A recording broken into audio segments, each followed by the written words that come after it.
What's going on, everybody? Wanted to come to you and speak with you guys about your database.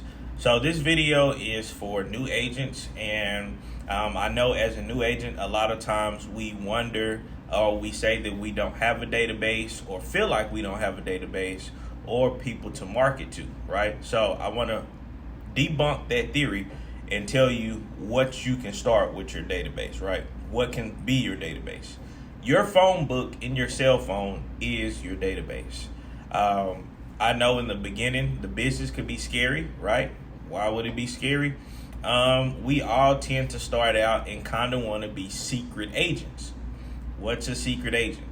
We'll tell people that we're getting our real estate license and then kind of leave it there and say nothing else to anyone about us having our real estate license, asking for business or anything like that.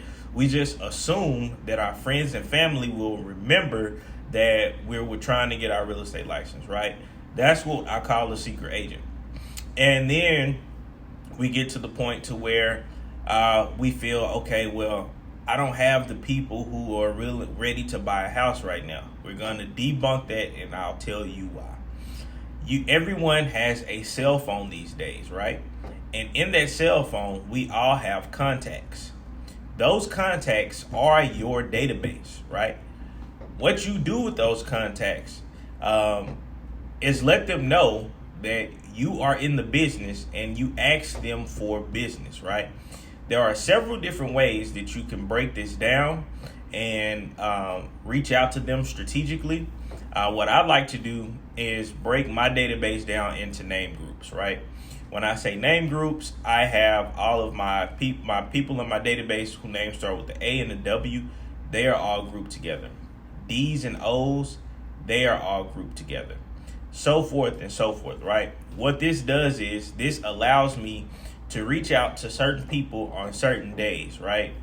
And depending on what you're trying to accomplish, you want to do this strategically, have scripts and different things like that, right? So for new agents, what I would suggest is reaching out to these people in your database, breaking the database down first, your contacts, break it down to however you see fit. I have mine broken down as the way I just told you. I can actually share that information. If you would like that spreadsheet on how I break my database down, just message me, or I'll have an attachment below to show you how I do mine, right? But you reach out to these people, you let them know that you are in the business. Ask simple questions like, do you know, are you or anybody you know in the market to sell or buy right now, right? Seems a little corny, but hey, it works. You have to talk, right? You have to talk to people. You have to remind people that you are in the business, right? And then also when you're talking to these people, ask them for their email address. Why do you need their email address? You need their email address so that you can send monthly marketing information to them, right? This helps keep you in mind because you don't want every call to be like, hey, I'm reaching out to see if you have or know anybody that's in the market for a home, right? That can wear out your database and then they'll start avoiding your calls.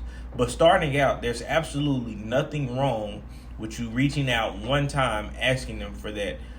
If they have anybody, if them or anybody they know are in the market for a home to buy or to sell, right? From there, like I say, collect as much personal information as possible. You need to get email addresses. You need to get birthdays. You need to get addresses. These are all things that can help you keep in touch with your database in certain ways, right? You can set those people up on a birthday campaign to where you reach out to them, touch them on their birthdays, right? Their email address. You can send anything that you may know that they may like or be interested in to their email address, right? So, for instance, like people that are teachers, right, in my database. So sometimes they'll have specials for movies or different things for Teacher Appreciation Week. I'll email these teachers in my database specifically the information that I find online, which is free with a little research. I'll email that stuff out to them.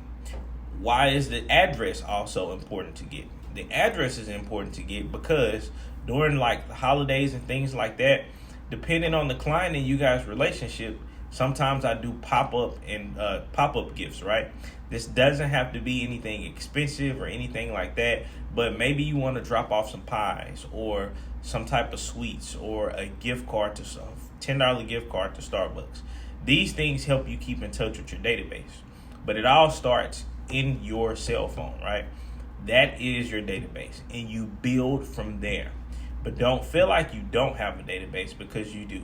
It starts in your cell phone, and it starts with you reaching out to them, asking for the business, right? If this video was helpful for you, give me a like. We'll keep good content coming to you and explaining to you how we grew our business and the different things that we do. Also, like I say, I will put an attachment below on how I have my database broken up into name groups. Anyway, you guys have a great day, and thanks for tuning in.